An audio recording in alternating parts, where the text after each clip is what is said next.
Olá pessoal, tudo bem? Sejam bem-vindos a esse nosso 8º encontro da aula 2. Nós estamos falando hoje sobre o Brasil, concebido então como um paraíso racial. Nós, no primeiro encontro em que falávamos da ementa da disciplina, dizíamos que uma das coisas importantes de discutir nessa disciplina é a questão do movimento negro no Brasil. E para compreender esse movimento todo, também nós temos que compreender a própria formação do povo brasileiro. Compreender a formação do povo brasileiro estabelece também nós pensarmos como é que nós vamos construindo a ideia de Brasil, como é que nós vamos construindo as relações sociais que existem no Brasil e como é que nós vamos construindo com o próprio conceito de raça, a própria ideia das relações entre raças dentro do próprio Brasil. Isso é muito interessante porque durante muito tempo o assunto foi tabu, e há uma série de elementos que até hoje ainda despertam discussões acaloradas. Então nós vamos pensar no primeiro momento a questão do Brasil, como ele é concebido, na questão racial, as formulações que vão havendo sobre essa questão racial no Brasil e depois como os mitos vão se desfazendo ao longo do tempo. Tá? Então vamos ali ao quadro. Uma primeira coisa que nós temos que pensar é que, será que o Brasil ele foi retratado como um paraíso racial, sobretudo em virtude de uma ideia de que não existia no Brasil uma linha de cor, ou seja, estabelecer que não existia uma divisão entre as raças em função da cor da pele. E essa ideia de que não existe linha de cor se dá, sobretudo, no início do Brasil moderno, do Brasil República, em que não existe linha de cor no Brasil. A mítica de que na sociedade brasileira não havia discriminação de raça está presente desde 1858. Veja que é um período até anterior. Se pudermos ir ao quadro seguinte, nós temos ali que mesmo, e aí falando um determinado autor que dá uma palestra em 1858, ele fala o seguinte: mesmo um país católico como o Brasil, um país que nós, em nosso orgulho, estigmatizamos como semi-bárbaro, não trata as suas pessoas de cor, livres ou escravas, do modo injusto, bárbaro e escandaloso como nós tratamos. A América democrática e protestante faria bem em aprender a lição de justiça e liberdade vinda do Brasil, católico e despótico. Essa conferência dada nos Estados Unidos por um autor que defendia a abolição lá nos Estados Unidos, ele vai estabelecer, em 1858, vai dizer, olha, mesmo o Brasil, que é católico, que nós julgamos que é um povo semibárbaro, não trata suas pessoas de cor tão mal quanto nós tratamos. Dizendo o quê? Que havia no Brasil, mesmo durante o período de escravidão, uma certa justiça ou uma certa equidade social, racial, ali porque não se trataria as pessoas de maneira diferente.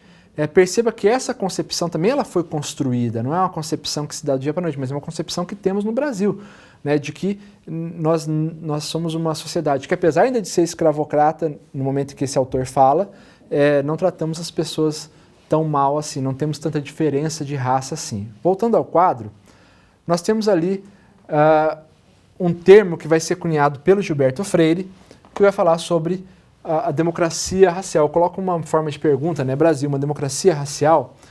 Então, esse termo, democracia racial, ele surge com o Freire. Na verdade, o Freire utiliza o termo democracia étnica em 1943, numa conferência na Universidade da Bahia.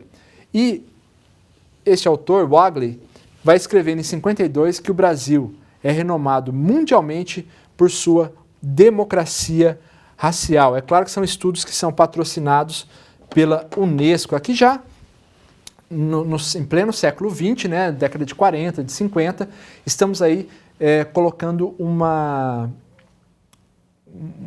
contribuição. Gilberto Freire está muito preocupado com a contribuição luso-brasileira à humanidade, de que forma que o Brasil, povoado pelos portugueses, colonizados pelos portugueses, está contribuindo para a história da humanidade.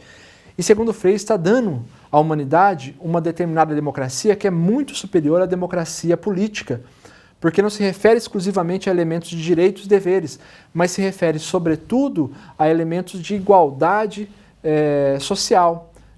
Então nós temos uma democracia que ela é étnica, que as etnias possui uma determinada igualdade dentro das condições do Brasil, por mais que isso não esteja presente no campo político, mas está presente no campo social. Voltando ao quadro, nós temos ali que, mesmo em 1930, o movimento negro ele não vai colocar em dúvida essa questão do paraíso racial que é o Brasil. O próprio movimento negro, até 1930, vai culpar a situação dos negros em virtude da falta de educação e dos costumes arcaicos desta população. Só a partir de 45, com o Teatro Experimental Negro, é que essas questões vão ser discutidas, vão ser trabalhadas de outra forma. Por quê? Porque até então se aceitava a ideia de uma democracia racial, de que não havia diferença entre as raças no Brasil, de que o Brasil se estabelecia como sendo um país em que não tratava as pessoas de maneira diferente. É claro que nós temos que contextualizar todo esse elemento, né? Isso aí vem essa discussão sobre democracia, ela vem no período pós-fascista, né, no pós-Segunda Guerra, sobretudo, em que você está tentando perceber como é que nós podemos estabelecer relações mais igualitárias, relações diferentes entre os povos, em que o elemento de democracia entra como elemento fundamental. Mas se você tem uma determinada democracia, na Inglaterra, uma democracia política, por exemplo, que o Gilberto Freire vai estabelecer esse elemento, né, a democracia política na Inglaterra como sendo um elemento fundamental, mas que você também tem no Brasil uma nova contribuição que é a questão da democracia racial. Todos têm direitos, todos têm chance igual. No Brasil não há diferença. E perceba que esse discurso, essa ideologia foi colocada de tal forma que o próprio movimento negro, que na década de 30, não vai questionar essa ideia de uma democracia racial. Ele vai dizer, não, existe de fato uma democracia. O problema da população negra são os costumes arcaicos herdados do quê?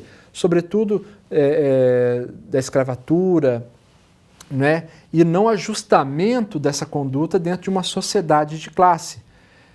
É só num período posterior a 50 que vai ser questionado se de fato é só por conta disso que existe, e se de fato existe uma democracia racial no Brasil. São só com estudos vindos, sobretudo, por Florestan Fernandes e Roger Bastide, que vai começar um primeiro questionamento sobre essa ideia da democracia racial no Brasil ser um mito, ou ser algo, pelo menos, questionável, no mínimo questionável, né? O Florestan Fernandes ele vai produzir um livro fantástico, que é a situação do negro na sociedade de classe, em que ele vai questionar alguns elementos com base, sobretudo, nos dados, com base, sobretudo, nas estatísticas que vão estabelecer uma nova visão sobre o fenômeno racial no Brasil. E isso é tema do nosso próximo encontro. Até lá!